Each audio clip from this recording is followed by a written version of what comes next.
Hey guys, this is Dan with Gears and Gadgets. Thanks for tuning in.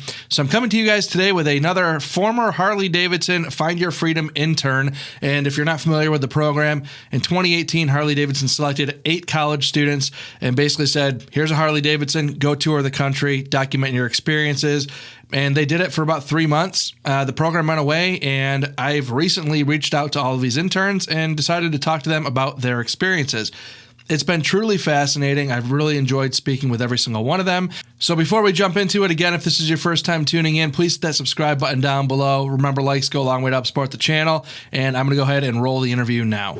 Hey, Gears and Gadgets. It's Tessa Otto, one of the Find Your Freedom interns, and I'm here to chat a little bit about my experience, right? So this experience interviewing all of the interns has been something that my audience specifically has really eaten up because people are interested to know like what happened to these people that got like this experience of a lifetime. So you were from Wisconsin, is that right, originally? Yeah, so I'm sitting in northern Wisconsin right now. Where have I been?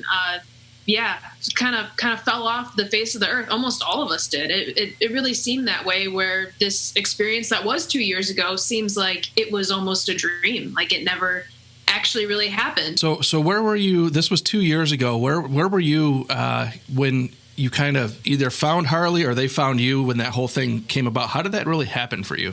Right. I mean, I was in college. I was a junior. And I needed a summer internship. I actually already had one. So I had one with Target and heard about this opportunity and applied. My video is still floating around out there if people were curious as to what I applied with. Really, they just said, send whatever you see fit to this email. And that's exactly what we did. So I chopped together a video with one of my buddies and sent it in and did a Skype interview. And I guess they liked it enough that they wanted to have me come on board. So I was floored. I mean, I didn't sleep for weeks. I was way too excited to do anything, to accomplish anything, and just finished out the rest of my school days waiting for that day that I could go to Harley. And it just took off. Like, you know, it's like everything engulfed in flames, and we got the bikes and we started riding, and Brock and I thought, okay, well, we don't really know how to ride street glides, but I guess if we ride them to Seattle, we'll figure it out, which totally underestimated the size of the country. It took like 5 days to get out there. We were so beat. We thought we were going to make it in 4 or something. I mean, by the time we got to like Portland, Seattle area, it's like, oh my God, we got to go back. You know? I mean, yeah, you guys, and I saw you and Brock kind of paled up and did a lot of content together that I saw, and you guys did some really ambitious riding, and you both had street glides, is that correct? Mm-hmm. Yep, so he had a hard candy color, and then I had the Twisted Cherry, both the 2019 specials. And neither of us really knew what we were doing. We both had about this much experience. So we knew that if we got bikes, we could ride the country. So we thought, why stifle ourselves and get something smaller that we're not going to be as comfortable on, or that you can't necessarily tour on as easy, when we could, level up and really take off. Yeah, and what's interesting to me now from a spectator of this whole thing a couple of years ago, and a lot of my viewers kind of say the same thing, where they thought this was going to be some huge social media campaign that was built by Harley. And my personal thought was, well, you're going to get maybe 2 or 3 that really showed that they can produce video content and have on-screen presence. Maybe the younger demographic that Harley just struggles with could relate to. And maybe carry on with that. But there was like a couple weeks of content, and then the 115th anniversary came in, and there was some stuff around that. But then it just like radio silence, and nobody was kind of heard from again. So what's fascinating to me, kind of what happened from your perspective of really what you thought the program was all about. I mean, I've spent a lot of time thinking about why it ended the way that it did. And it wasn't that it ended with anyone being in trouble or, bad blood or anything like that. It just simply ended. And that's something that, I still struggle with today, is that I thought we were building something that was going to last years, maybe be turned into a documentary series, or maybe be turned into, these influencers that I think we all thought we were going to become. And then that 115th came, that last day of the internship, and then we really never spoke to anyone again. And it was we struggled with it. I think we all did, because we were living these lives where we felt like rock stars. How can you not? You're getting paid to ride and create content and meet people and hang out with, I hung out with Brock all the time, right? I hung out with my buddy, and we just had an awesome time doing it. And I felt like we were growing. I felt like we were gaining traction and people were interested in what we were doing. And just when I thought we were really going, that's when it all just kind of got snipped. And I don't want to, it's not a blame game. It was probably a byproduct of a lot of different things that were going on internally that us as interns never even saw. But it was something that I wanted to continue to do. Obviously, as someone in college, right, I had to be in my classes. I didn't necessarily have the funds to just take these big, long rides like we did. But even Brock and I, around Christmas time, after this is all said and done, that Christmas after, we rode down to Miami and met up with Space Cowboy, and we did another 3,000-mile road trip. And just like that, right, when we got together, it's like I could start to see my traffic on my channels pick up, and people were interacting with me again, and people were excited that, we were back together and we were riding. And after that, right, it's like, if it's not a priority, life gets in the way. Yeah, and I talked to Wei Dong from, he's in the Philippines now, and it's interesting because as I've gone through and talked to everybody, I've learned that everybody had different experiences. Everybody's life kind of went on in a different way. I don't want to, I guess I don't want to get into it too much, but where in my case, though, it's like I was studying project management. They're hiring experimental marketing project managers. It's like I had all the content, the business analyst stuff. I had everything ready to go and presented to the CEO and the VPs and had conversations with them. And it was ultimately like a little teased about it. And it was hard. I drug it out for months and months and months, these conversations back and forth, but never full time ended up getting anything in writing, and ultimately went to a company that was willing to put a job offer in writing, because that's right. That's like you said, life goes on. Maybe the social media thing wasn't their intention to begin with. Maybe you guys were literally just guinea pigs to see what your guys' experience was for 3 months, and that was the intention completely. What do you think about that? That's we go back to, I don't even know if they knew what they wanted us to do. I don't. Someone dreamed up this crazy idea. They went through all the legal hoops to get it to work, and the insurance and the compensation, and they went through everything and almost they did all the work, but didn't complete it in the end. And even when we reported out to the VPs and the CEOs, and it's like, there's some things that we couldn't have said loudly enough, and still to see how stuff is operated.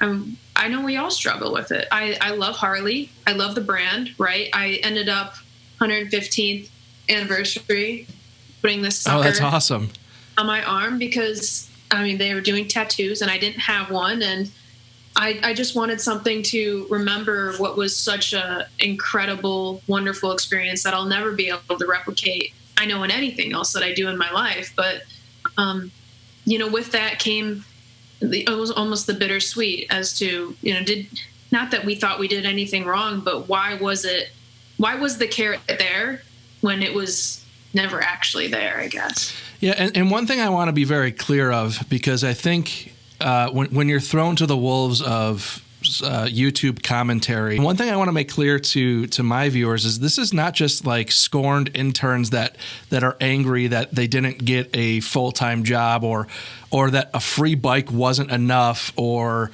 there's certainly not any sort of level of gimme. And I think that some people might view it that way, and I could understand why they would, hearing all this stuff go like, well, they just want more and more and more. If it was all 8 of you and 3 of you got jobs, or 1 of you even got a job, I think the rest of everybody else could be looking at this going, okay, I wasn't for them.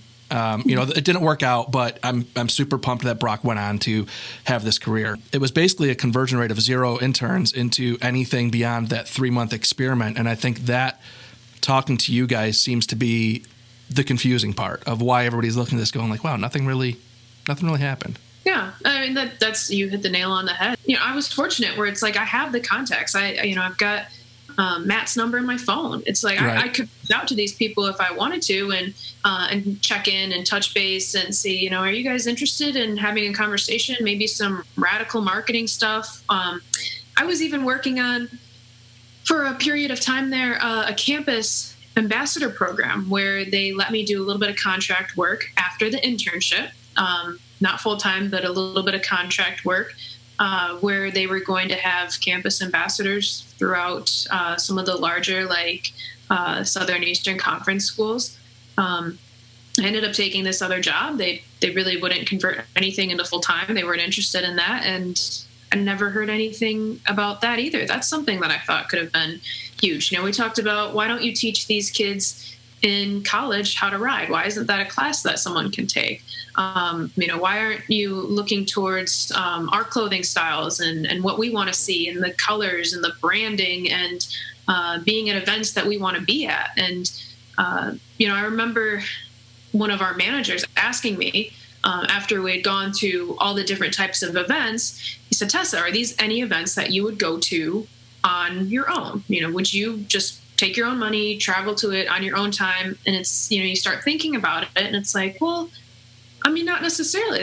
I loved going, with Brock and being with the other interns, but if I were to do that, in today's day and age, there's none of my people there. It's not really my space, or I guess where I want to be. And it's hard to interact with the brand when all of your friends are doing something completely different from it and don't have any interest in it. And I love to ride. I love it. I love the feeling. I love the grit. I love a loud, big Harley. After a while, I got sick of doing it with people who weren't, my crowd. Why I enjoyed doing it so much with Brock is because Brock and I are really good buddies. That's why I enjoyed Space Cowboy and Megan. We did a little bit of riding too, and Han. I mean, it was fun because you were doing it with people that you wanted to be with. It's interesting to hear you say that. Do you still have the bike? Mm-mm. No, so you ended up selling. The one thing I mentioned, and I've said this before, is that you guys gave 3 months of your lives virtually unpaid. I mean, you had stipends and you were provided a bike, and most of you guys are no longer in your hometown, so to speak, or have gone on to do other ambitious things where you got to liquidate things to make some money, and you're sitting in a new house right now, so there's absolutely nothing wrong with prioritizing certain things. It was one of those situations, for me at least, it's that I was driving a car that was worth $1,000, and I had a Harley that was worth, I put 17,000 miles on it. So at that point, 20,000. Right. So it's like, it comes down to a point where it's like, I love this, but it's, even when I got back to college, I was parking a 2019 Street Glide Special by a bike rack behind a crappy apartment. And it's like that. It just didn't even, without resources to support me, without a garage, it's like, it didn't even fit into my life. And those are the things that Harley has to figure out how, and that's part of why they should have continued on with a lot of you guys, is to figure out how maybe some of these hurdles can be cleared. We live in a world now, all these opportunities for people to have a motorcycle as a primary means of transportation, even partnering with an automotive manufacturer or Uber and Lyft, and say, if you buy a Harley, you get $300 a month in free Lyft credits or something, and they can obviously work those things out amongst those companies and those kinds of things. It's like there's so many things available now to make it a little bit more of a reality that I don't think are even looked at, remotely looked at. So it's kind of a bummer to hear that you're not riding, because I did see your demo tape to Harley for that internship, and your father riding, and kind of like it's part of your family. So it's kind of a bummer, but I totally understand. Right. It's on the radar. So now I've got my decent Subaru Crosstrek, and I am sitting in my house that I purchased. So it's absolutely, like, I'm shopping for Harleys all the time. I love Harleys. I love riding. Now I have a garage. I've kind of, from a junior in college to where I'm at now, which I'm not far from college. I've been out for like a year, but I've been working for a year and a half. where I now have the resources to kind of support my hobby. But then again, if I went out and went down the street to the Harley dealership now and bought a bike, I mean, it would just be me, right? It's like, what would I ride with, you know? Yeah, and I totally understand that, and that's definitely something they have to look at. So it's definitely fascinating to hear the perspective. And one of my common points that I make, organic content is the most important content in the world we live in right now. If you watch an 18-year-old kid watching a Harley Davidson commercial, if they even watch TV, is meaningless. So what is meaningful is even what you're talking about now is you would love to have a bike, that, you know, the community doesn't exist. That story in and of itself, you know, a young woman starting a career, interested in motorcycles, shopping for them all the time, and getting that bike and finding that crowd, that's golden content. That is something that you could document that entire process and journey, and the brand could let you tell that story and just support that story. And I think that in and of itself would get people looking at it in a totally different light than what they do now, which is Sons of Anarchy, you know, the 50-year-old 350-pound guy riding down the road that young people just don't associate with that. So, you know, I still look at you guys, and not just you, but the younger generation, as a huge potential for organic content and creating that door to, you know, the future riders of Harley Davidson specifically. But right. And the more it goes on, and the more I see the company change and the turnover and what they are coming out with, like they have, you know, their live stream of their TV now. I mean, the more I look at it, the more I struggle, because it's like they're not finding the right answers. They're not finding that thing that's going to get them traction like they really need to. And that, I mean, that's bothersome to me, because I feel like someone like myself or any of those other interns could go in there and come up with some really crazy radical ideas. Even something like working on TikTok. I mean, TikTok is like the largest growing platform right now, and I've never even seen a Harley on there. I'm on TikTok every day. I love it. It's hilarious, fun, relatable content. I think people gravitate to it so much because it's organic and it's super real. It's kind of like the filters are removed and stripped down. These are what real people look like. And I wish they would even consider partaking in some of that. But I can't say that I necessarily know people on the inside anymore. Yeah, there's been a lot. Well, recently there's been a lot of turnover too. But the TikTok thing, to me, first of all, they don't even have an official channel on there. But I'm just putting it out there. A theoretical Harley Davidson TikTok embrace would look like this. They would put out a official Harley Davidson TikTok. They would have some overly produced fluff piece for like 4 or 5 seconds. And then at the tail end of it, it would say, go to harleydavidson.com/social media for more. Instead of embracing that social media, and I've seen this on YouTube where they put out these great videos. And then at the end, it's like, go to harleydavidson.com/media. And I'm like, what? Just stay on YouTube. Why are you trying to steer people? First of all of these algorithms only push your content further if you keep people's eyes on that platform. YouTube, as soon as you get somebody to click a link that takes them off YouTube, YouTube takes that video and just goes, well, don't recommend that to anybody else anymore because it's not keeping eyes here. And Harley's looking at it going like, let's get all the eyes off of YouTube and get them onto Harley Davidson's media site. Like, sorry, you're not going to take down YouTube anytime soon? I don't know what their media site is, and I think I've created a lot for it. See, I created a commercial, and I mean, I'll send it to you. What I think a Harley Davidson commercial should look like, not these fast, quick cuts. You know, we keep telling them, don't focus on the product, don't focus on the product. They're like, all right, hooray, we didn't focus on the product because we're giving you quick cuts and focus on the feeling. Okay, well, I mean, I'm trying to draw them in more and open up their eyes to focus on, I guess, an emotion. And in the beginning, I rode because I could. Now I ride because it feels like home. All right. Well, I love you, Mom. I want you to be safe. I love you. I'll talk to you later. All right. Take care.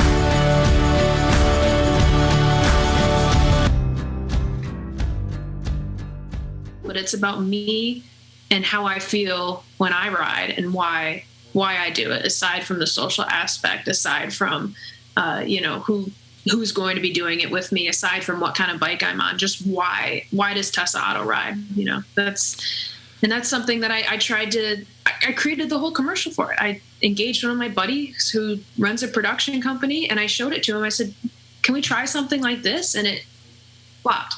And then another thing I mentioned, this was to Megan, you look at some of these, and actually this is a conversation between Megan and then also part of what Brock had mentioned, and I forget the YouTube channel or the Instagram channel he mentioned, about some of these Instagram groups that are basically building a following for Harley Davidson that are totally ignored by the brand completely. And, with Megan, I mentioned Babes Ride Out. The Litas would be an example of someone Exactly. And I mentioned Babes Ride Out and all these things. And I mentioned her that I saw Harley Davidson came out with a podcast, and they had the co-founder of Babes Ride Out on there.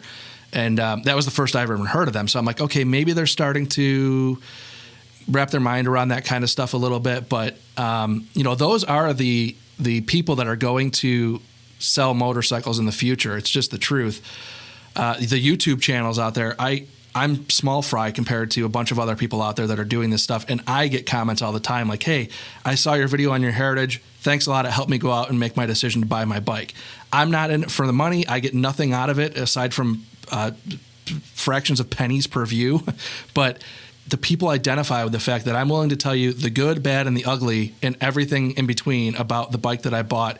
And the people hear what I say that I don't like about it and still go out and buy it because they understand and appreciate honesty. And that's kind of the world that we live in now. And those are the people that are going to be selling bikes. It's just how it is. I mean, I would beg that a YouTube channel and a comprehensive video of a street glide is a better salesman than walking in and having a conversation with someone. Because when I was researching what bike I was going to pick out, that's where I was. I was on YouTube. I was going through Laidlaw's, just to name one off the top of my head, all those videos where, they're giving me super specific instructions. It is product based. It is, but that's when I'm looking for that content, I'm going to seek it out. I don't need it fed to me, just through an average commercial. Yeah. And even Laidlaw, like the reason why people watch his videos and appreciate them is because he will tell you that he's biased towards Harley Davidson. He's not trying to hide the fact that he has a brand loyalty. His family is in the business. So, and that's why he has the following he has, because he's honest and the integrity is there. And people only see that through individual content creation. Perception is very important. And Harley Davidson did the right thing by telling people that, you guys got a free bike, and you have to own those things and then own the story that comes after it so that people don't just look at it and find out 3 months, 4 months, 2 years later, oh, this person's been on the dime for Harley the entire time. And then it's like everything's a waste of time. So something that they did well is that I go back to, I'm not even sure if they knew what they wanted us to do, is that they didn't tell us what to do.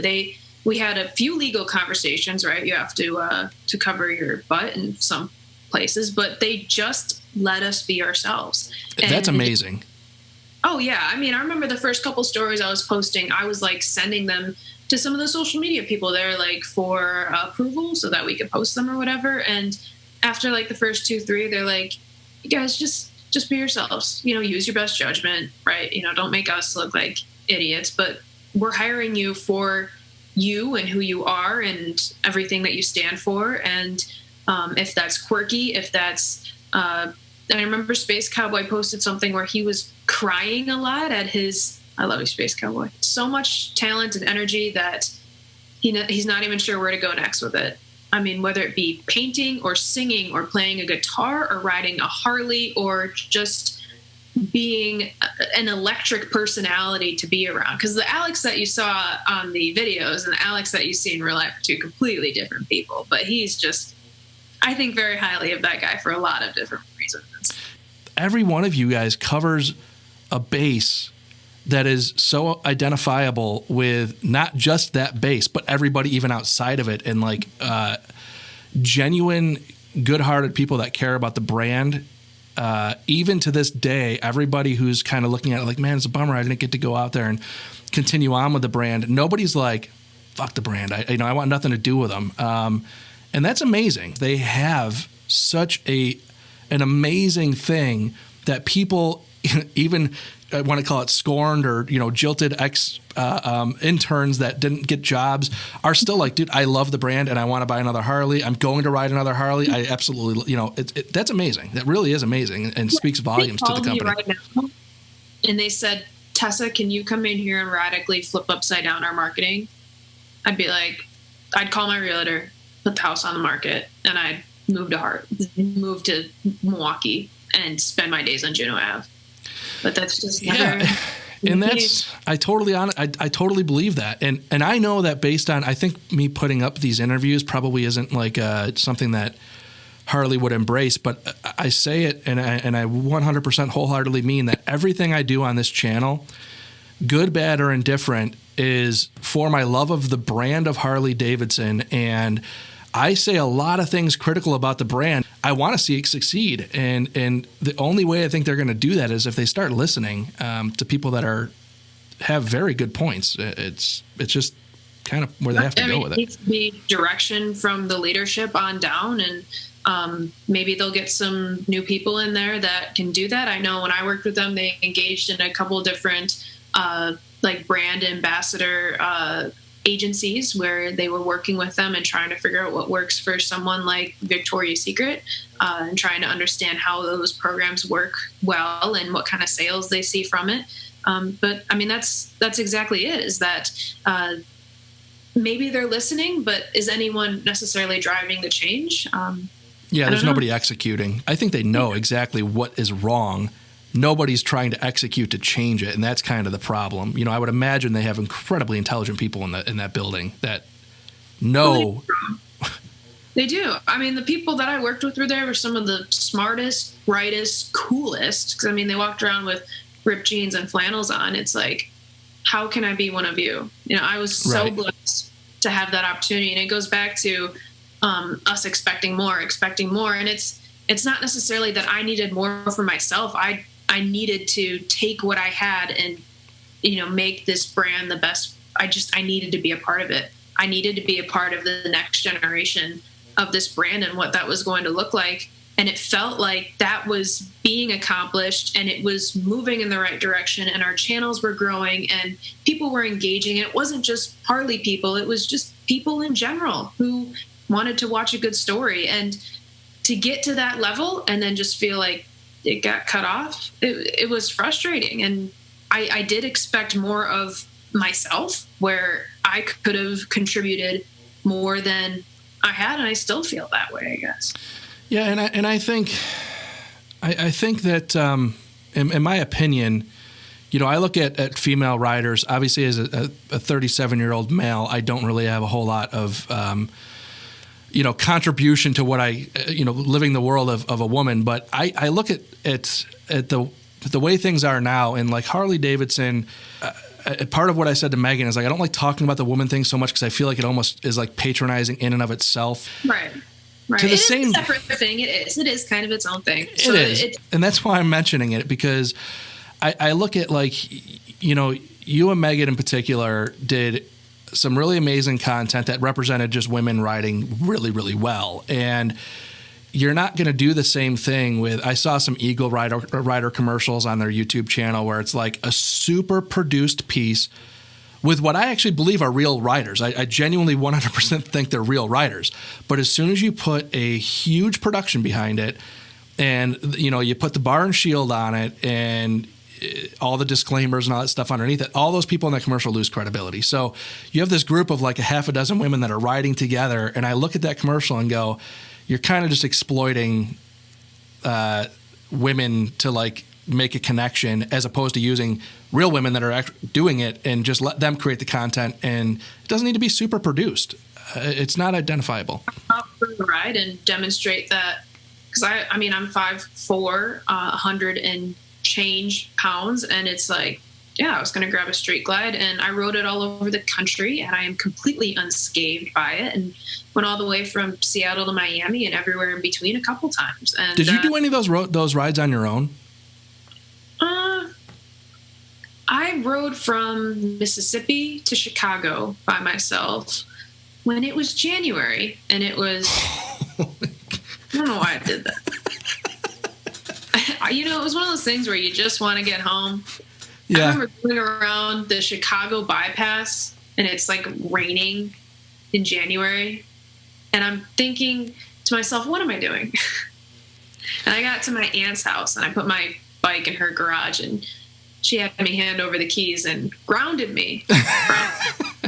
Yeah, Megan told me she rode from North Carolina to New York all by herself for her very first ride. And I'm like, you do realize that there's 40-year-old men that wouldn't do that. And like I told her, I rode like my ride from here to Texas by myself. There were truck stops that I stopped at on my own. And I'm like, man, this place is sketchy as shit. And like to hear that you guys are doing this is like, there's a lot of my viewers that, even the fact that she put 8,000 miles on her bike for the first season, I've seen comments of people that are like, you put a lot of my buddies to shame that wouldn't even like be able to touch that kind of mileage in one season. So, and I think you said you put how many miles on that bike?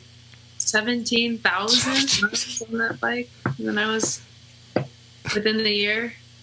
That's crazy. So, I mean, you guys, it wasn't like you guys just got bikes and rode around your hometown and put on 600 miles in 3 months and put a bunch of content out, which would have been the easy way to do it. I mean, that would have been the expected thing that I would have seen, as like nobody wanting to talk about the miles they rode because they were embarrassed by it. But it's totally opposite, where you guys are crushing miles that guys at tour constantly don't even touch. So, hats off to all you guys for that. And I think that's part of why your credit, I talk about some of that perceived like street credit or whatever you want to call it is like removed when Harley gives you a bike, but it's not removed when you put on 17,000 miles in a year. It's like, yeah, you earned back a lot of that credit right back. We tried to. I mean, I was given such an incredible opportunity and I was going to ride and see as much as I could for all it was worth, because when would I get the opportunity to do something this amazingly like insane ever again? Definitely a once in a lifetime opportunity. I'm super happy that you came on the channel. It's like everybody that I talk to, it kind of all just makes a lot more sense. But again, everything is not with malice at all. It's all just about talking about the brand, the people, which is the most important part of the entire thing, and really learning, what your experiences were, because it's right. How super do important. we make it succeed? I guess is, why I want to have this conversation with you. It's like, let's reflect on where we've been. How do we turn that into something? There's a lot of people out there, including you guys, that really want to see the brand succeed and want to be a part of making that happen. So, I appreciate that. Absolutely. Well, I appreciate coming on and chatting about it a little bit. I do come with a heavy heart.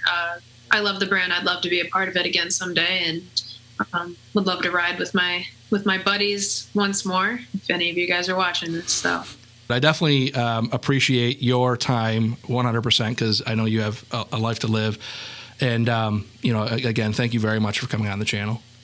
Absolutely. Well, thank you for having me. I really, really enjoyed it. So, Tessa, I just want to say thank you very much for coming on the channel. It means the world to me that you spent any time even talking to me to begin with. But the fact that we were able to go through and really have a great conversation, which, by the way, was much longer than the edited version of this interview. It seems to be kind of the way these Find Your Freedom Intern interviews have gone. The conversations have been awesome, and I've done my best to kind of cut them down to what I think you on YouTube would want to view. So these conversations, they've been really great. So again, if this is your first time tuning in, please hit that subscribe button down below.